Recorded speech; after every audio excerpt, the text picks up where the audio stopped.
Do you remember The Time Machine by H.G. Wells? Do you remember that book? Have you read that book? Did you see the film? The 1950s or 1960s early colour film with Rod Taylor, I think it was. That's the story of the time traveller who travels through time. He's devised a time machine in the Victorian period, and he calls his mates together and he demonstrates it by putting a cigar into a little tiny model. He bends this cigar into the shape of a man and he sends it off into the future. And then he reveals that he actually has a time machine. And in the back room, in the back parlour of his Victorian house, he shows his friends the actual time machine. And they look at it in amazement, not sure whether to believe him or not, that it actually goes. And he says goodbye to his friend on this cold evening, as I remember in the film anyway. I did read the book as well, but the film, I suppose, is more recent and more vivid in my mind because of the pictures of it. And away he goes. He goes back into the past initially, and there he sees things that we know or have been told that have happened. And then when he's fed up with that, he decides actually what he'll do is he'll go into the future. Now in the book he goes far into the future, much further than I think he anticipated.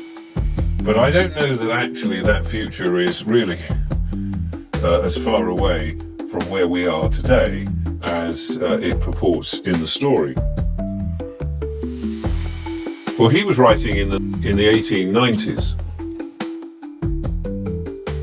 Anyway, he goes into the future and he ends up with discovering that, because he's only travelled in time, not in space, so he hasn't moved around wherever it is.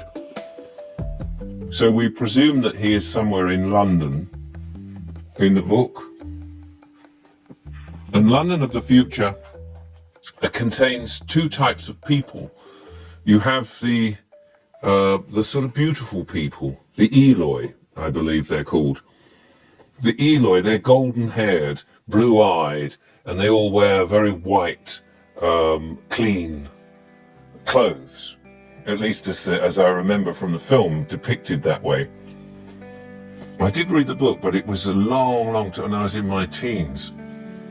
And these people have a beautiful life, a very simple life. They collect fruit and they eat veg. They grow their own veg, and there is a hall of memories.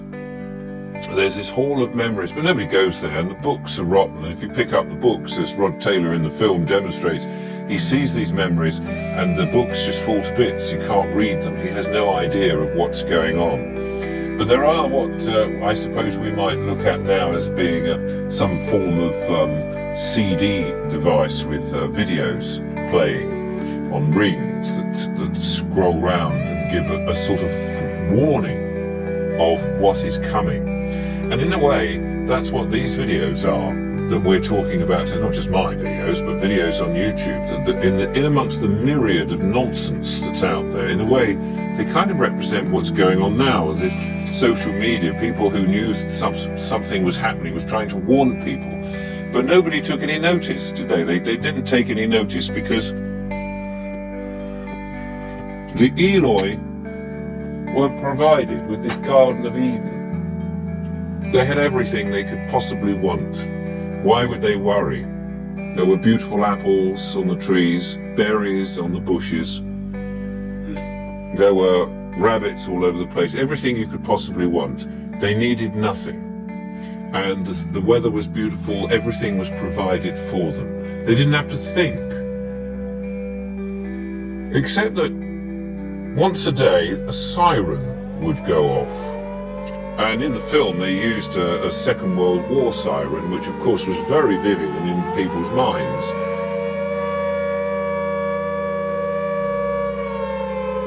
You know, that one. And as soon as that happened, whatever they were doing, whatever conversations they were having, they would stop. they would rise up and walk as a body towards these doors. And then a number of them would go in these doors, which opened, and they would disappear inside. And after 20, 30, 40, not sure how many exactly, would go in, and then the doors would shut. And the sirens would stop. And the people, as if coming out of some hypnotic trance, would just turn around as if it was perfectly normal and carry on with their day. It's a bit like you've got a field of cattle, and the cattle are just busy eating the grass, minding their own business. And then at a certain time, somebody comes along and with a lorry and says, come on, let's just take some of these cattle. And they put the cattle into the lorry, and the lorry disappears. And the cattle, have no idea where they're going to. Didn't realise that they're actually going to an abattoir. And the abattoir in the time machine, of course, was behind those doors, run by the second bunch of people called the Morlocks. And the Morlocks were an underground, subterranean, ugly type of people who couldn't bear the sunlight, but they somehow controlled the upper ground, the other people. They were unseen. They were the elites of their time, if you like.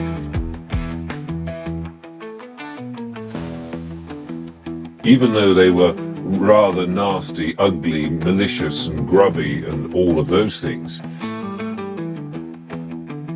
And of course the Eloi who came in under this sort of trance-like state ended up being the food of the Morlocks. Now why the hell am I mentioning this old book from 1890s, eh? A man travels into the future, far into the future, and yet go just over 100 years, 130, 140 years from since when that book was written. And what with AI doing the thinking and universal credit coming online, everything done for people, people being provided for, people not actually bothering to think and understanding that they have a body, which is an incredible thing, that they have a mind, which is a beautiful and imaginative thing, that with the combination of these wonderful things, life could be amazing.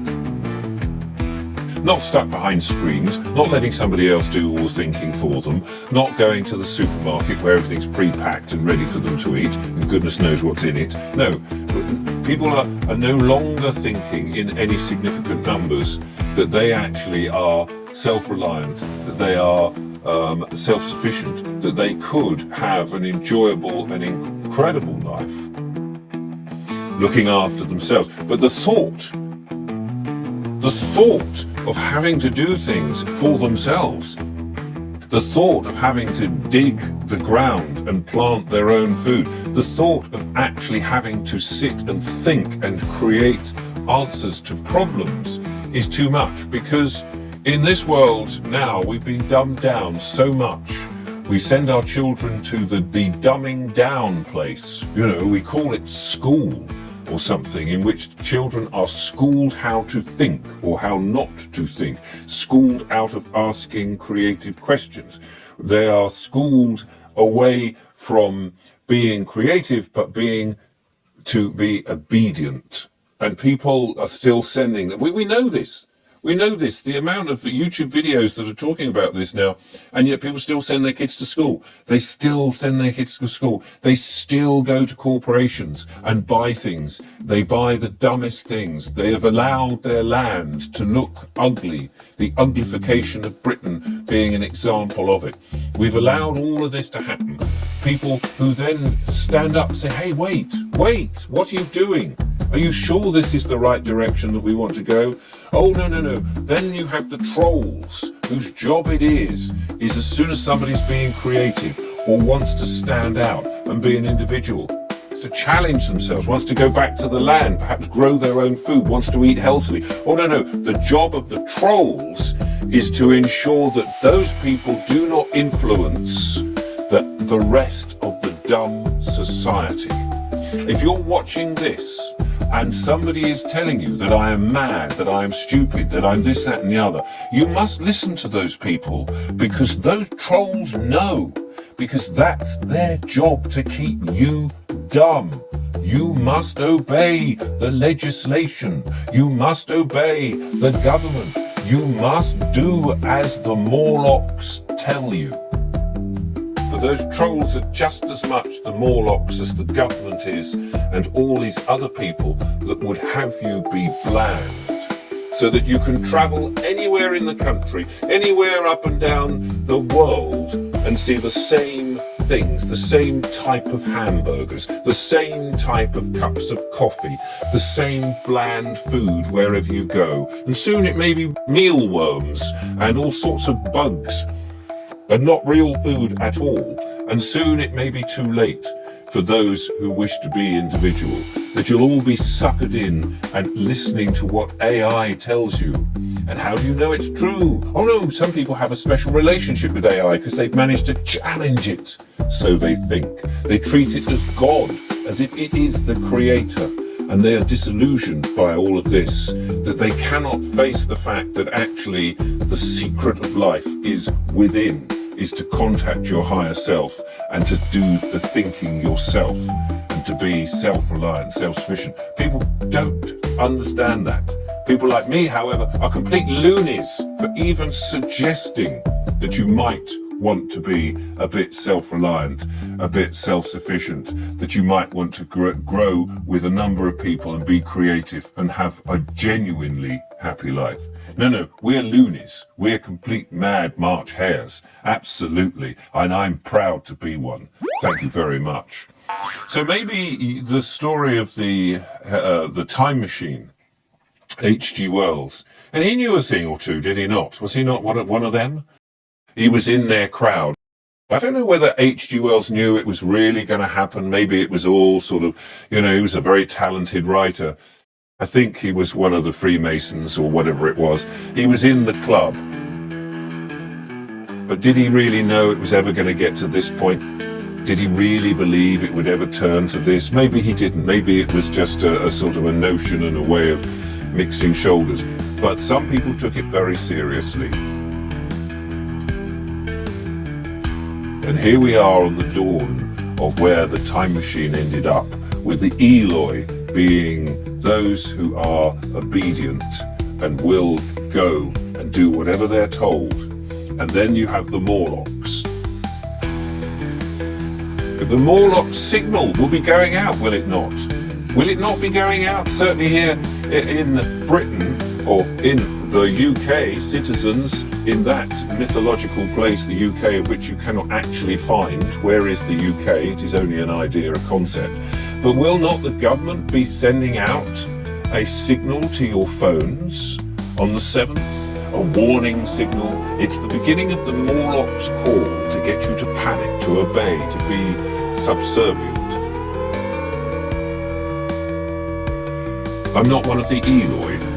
You may not be one of the Eloi. But do check around, see if you've got Netflix account, Amazon Prime, connection to mainstream media. Do you still go to the supermarket and buy your food? Are you in their system? Do you take their money? Do you take their word as being true? Just double check you're not one of the Eloi, because the Morlocks are calling.